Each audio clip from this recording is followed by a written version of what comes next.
स्वतंत्र दिनाचा कार्यक्रम होणार आहे 15 ऑगस्टला आणि 15 ऑगस्टचा जो लाल किल्ल्यावरती ऐतिहासिक कार्यक्रम होतो त्या ऐतिहासिक कार्यक्रमामध्ये सहभागी होण्याकरता महाराष्ट्रातून एकीकडे पुरुष सरपंच आले, त्याच धर्तीवरती खांद्याला खांदा लावून काम करणाऱ्या महिला देखील पोहोचल्या आहेत। त्या महिला सरपंच माझ्यासोबत आहे।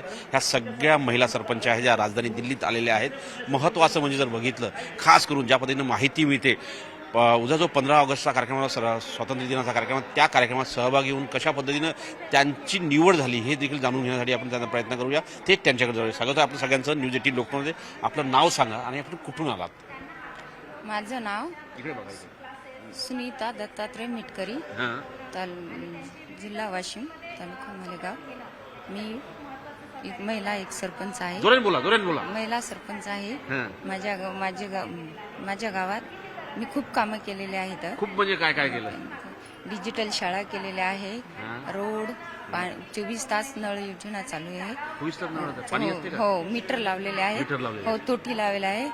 पुन्हा अंगणवाडी शाळा, जिल्हा परिषद शाळा ओळखी केलेली आहे। पुन्हा ग्रामपंचायत नवीन डिजिटल हो डिजिटल। मग शिक्षक मिळतात का? हो, शिक्षक आहेत पूर्ण ते मिळतात ना? हो हो हो। आणि तुमची निवड याच्याचमुळे झाली का? हो, निवड याबद्दलच झालेली आहे। पुन्हा आईला भवन बांधलेला आहे, एक आंबेडकर भवन बांधलेला आहे। बापरे, हो, खूप काम केलं तुम्ही। हो, 10 वर्ष झाले मी महिला सरपंच आहे। हो, आता हे शेवटचं वर्ष आहे।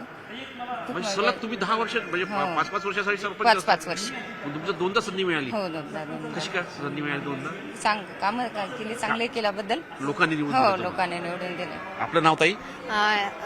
माझं नाव नैना अशोक दुसारे, ग्रामपंचायत भावशे कुस्ते।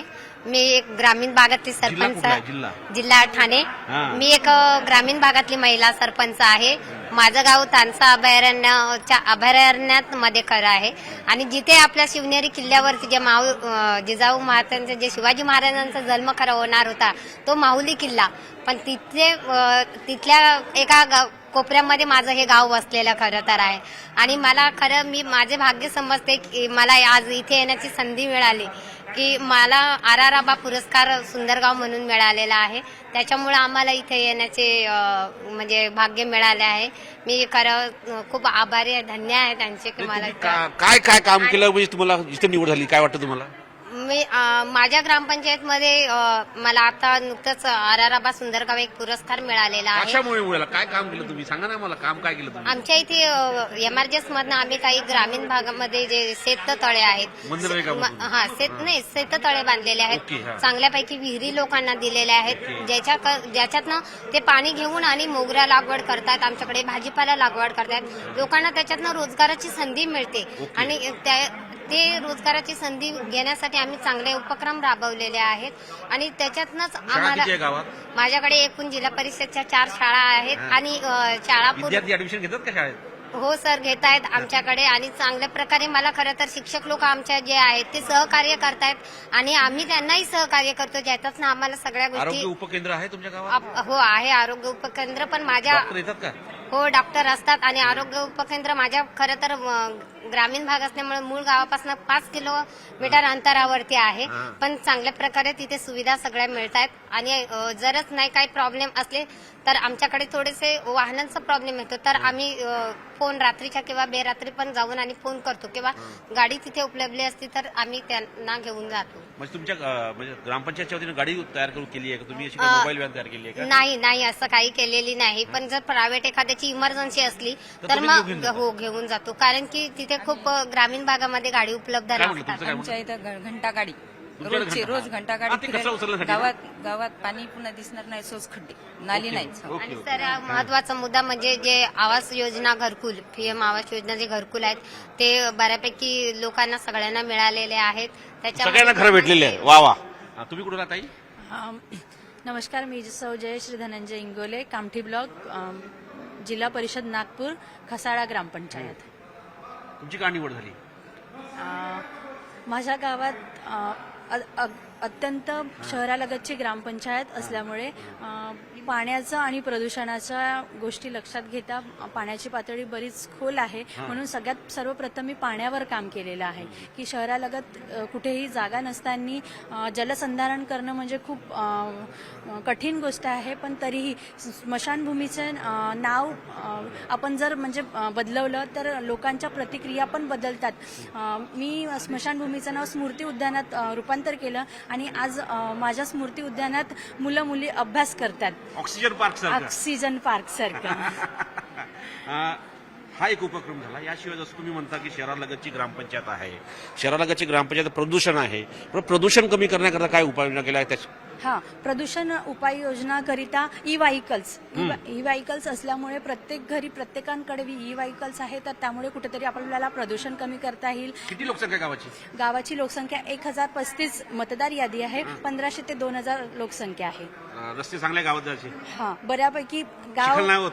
गाव पुनर्वसित असल्यामुळे गावाची पायाभूत सुविधा व्यवस्थित आहे. म्हणूनच माझा निर्धार आहे की खरंच माननीय मोदी साहेबांच्या नेतृत्वात आपणही खरंच ज्याप्रमाणे मोदी साहेब सक्षम भारत करत आहे त्याप्रमाणे प्रत्येक गाव जर सक्षम झालं तर नक्कीच आपला भारत देश सक्षम होऊ जाईल असं वाटतं. आपताई, आपलं नाव? नमस्कार, मी संजीवनी वैजनाथ पाटील, तालुका जामखेड, जिल्हा अहिल्यानगर. मी खर्डा ग्रामपंचायतची सरपंच आहे. कशी निवड झाली तुमची? माझी सदस्यातून निवड झालेली. तशी नाही. तुमची दिल्लीला येण्यासाठी निवड का झाली? माझे काम पाहून निवड झाली. काय काय काम केलं तुम्ही? मी हर घर जल योजनेचे काम केले, तर स्मशानभूमी बांधल्या 4, अजून माझी वसुंधरा त्याचे काम केले. संत गाडगे बाबा स्वच्छता अभियानचे राबविले मी. यातून मला स्वच्छता अभियान स्वच्छता आहे गावात? हो, स्वच्छता स्वतः मी वैयक्तिक उभा राहून करून घेते. हो हो, स्वच्छतेचे खूप काम केले मी. आणि मला हे सांगा, गावात शाळा किती आहे? मराठी शाळा 1 आहे, इंग्लिश स्कूल 2 आहेत. इंग्लिश स्कूल 2 आहे. मुलं कुठे जातात? इंग्लिश मध्ये जातात का मराठीत जातात? मराठीत भरपूर मराठी जिल्हा आहे परिषद का येतात का बरोबर? खूप छान येतात. राज्यात पहिले आलेले आहेत माझ्या शाळेचे विद्यार्थी. क्या बात आहे, क्या बात आहे, वा. 7 विद्यार्थी राज्यात पहिले आलेले आहेत. कशामध्ये? परीक्षेमध्ये? लक्षवेध परीक्षा, मंथन मध्ये, स्कॉलरशिप मध्ये, जिल्हा परिषदचे. जिल्हा परिषदचे माझी मराठी शाळेत. तुम्ही मोदीजींना बघणार आहात, मोदीजींचं भाषण ऐकणार आहात. यापूर्वी कधी ऐकलं त्यांचं भाषण असं समोरासमोर? नाही ऐकलं. एक वेळेस ऐकलं, नगरमध्ये ऐकलं. नगरमध्ये निवडणुकी सभा असेल, हे तर स्वातंत्र्य दिनाचा कार्यक्रम आहे. नाही, पहिल्यांदाच ऐकते. मला खूप आनंद झाला मला आमंत्रित केल्याबद्दल. आपलं नाव ताई? नमस्कार, प्रभावती राजकुमार बिरादार, ग्रामपंचायत कार्यालय बामणी, तालुका उदगीर, जिल्हा लातूर. वा, काय निवड झाली तुमची? ग्रामपंचायत माझी वसुंधरामध्ये 25,000 झाडं. काय करतात माझी वसुंधरामध्ये? माझी वसुंधरा ज्या योजना राबवतात तुम्ही, काय करता त्याच्या? 25,000 झाडं लावलात. 55,000 कुराडबंदी बंद केलात झाडं. 25,000 पैकी किती झाडं जिवंत आहे? 55,000 सगळे जिवंत आहे. 25,000 लावले, 55,000 कधी झाले मग? नाही, कुराडबंदी लोकांना तुडू दिलं नाही की नाही का? कुणाला सगळं बंदी करून ठेवला. ओके. आणि मग जनावरांना त्यातून चारा मिळत असेल? हो, 39 एकर जमीन ताब्यात घेतला सरकारी. गावठाणाची जागा आहे ती? हो. ओके. पण लातूर तर हा जर बघितलं, लातूरकडे बघण्यासारखं पाणी नाही आहे त्या लातूरमध्ये. लातूरमध्ये अनेक मराठवाड्यात तो पाऊस कमी पडतो. अशा ह्याच्यात तुम्ही काम करता, तेव्हा वाटतं या वसुंधरा योजनेवर पाऊस पडेल? हो, आमच्या इथं मोठं तळ आहे ना बामणी गावाला. त्याच्यात मत्स्यपालन वगैरे होतं का? हो, होतं.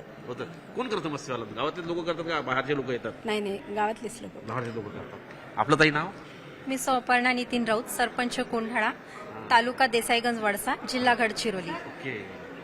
गडचिरोली तुम्ही म्हणजे एकदम शेवटच्या जिल्ह्यातून आलेला आहात. गडचिरोली आता खूप योजना सुरू झालेल्या आहेत, तर त्यामधल्या कुठल्या योजनांमुळे तुमची निवड झालेली आहे?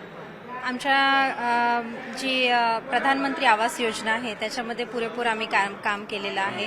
तसंच आपल्या गावामध्ये आम्ही जी माझी वसुंधरा अभियान आहे त्याच्यामध्ये सुद्धा आम्ही उतरलेलो आहोत. तसंच आम्ही प्रधानमंत्री कौशल्य योजना जी की गावातल्या सगळ्याच याच्यासाठी राहते लोकांसाठी, त्या पण योजना आम्ही गावामध्ये राबवलेल्या आहेत. म्हणजे तुम्ही मला सांगा, तुम्ही म्हणताय की तुमच्या गावात ह्या योजना आहे, कुठल्या योजनेमुळे सर्वसामान्य लोकांना जास्त फायदा झाला? गावामध्ये घरकुल म्हणजे जी योजना सर्वात आवश्यक आहे, घराची समस्या ती पुरेपूर मिटलेली आहे. गडचिरोलीत अनेक अडचणी आहेत तिथे. हो.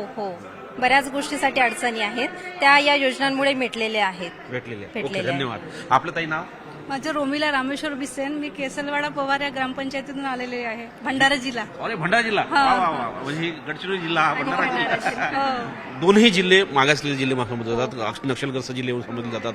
तुमच्या ग्रामपंचायतीमध्ये असं काय काम करतात ज्याच्यामुळे तुमची निवड झाली? आम्ही स्वच्छतेबाबत म्हणजे आणि वृक्षारोपण याच्यामध्ये खूप महत्वाची कामं केलेली आहेत आणि शाळेसाठी सुद्धा. म्हणजे काय, माझ्या गावी शिक्षिकेचे खूप म्हणजे शिक्षक लोक खूप कमी होते. 2 शिक्षक आम्ही स्वतःहून ग्रामपंचायत तर्फे ठेवलेले आहेत आणि त्याच्यामुळे पटसंख्या आता वाढलेली आहे. 2 शिक्षक ग्रामपंचायतच्या वतीने निवडलेले आहे. हो हो, म्हणजे मी जिल्हा परिषद शाळा आहे. जिल्हा परिषद शाळा आहे आणि मी स्वतः प्रायव्हेटमध्ये टीचर सुद्धा आहे. वा, तुम्ही शिक्षिका? हो, वा, शिक्षिका वा. आहे. काय आणि शिकता तुम्ही? मी इंग्लिश आणि मराठी शिकवते. इंग्रजी आणि मराठी शिकता. हो. वा वा वा. मला सांगा, तुमच्या गावामध्ये जर बघितलं आपण तर अनेक गरीब मुलं असतात. त्या गरीब मुलांना शिक्षण मिळावं यासाठी काय योजना राबवता तुम्ही? शिक्षण मिळावं याच्यासाठी आम्ही डिजिटल अंगणवाडी केलेली आहे आणि कॉम्प्युटरच्या सोयीसुविधा उपलब्ध करून दिलेल्या आहेत आणि तसंच म्हणजे टीचर, वेगळे टीचर ठेवलेले आहेत, ते त्यांना पोरांना शिकवतात, जेणेकरून मुलांना म्हणजे शिक्षणाविषयी ओढ निर्माण झालेली आहे आणि जे पोरं बाहेर कॉन्व्हेंटमध्ये शिकत होते आता ते जिल्हा परिषद शाळेत शिकत आहेत. वा, छान छान. ह्या सगळ्यात सरपंच महिला आहेत ज्यांनी आपल्या कर्तृत्वाच्या आधारावरती गावाचा विकास केला. सोबतच गावाचा विकास करताना सोबतच विद्यार्थ्यांना कसं शिक्षण मिळेल यासाठी जरी काम केलं आहे. भंडारा असो, गडचिरोली असो, या सगळ्या जिल्ह्यातून हे सगळ्या महिला इथे दाखल झालेल्या आहेत. नवी दिल्लीहून जर्नलिस्ट योगीसह प्रशांत संजू जेटी, लोकमत.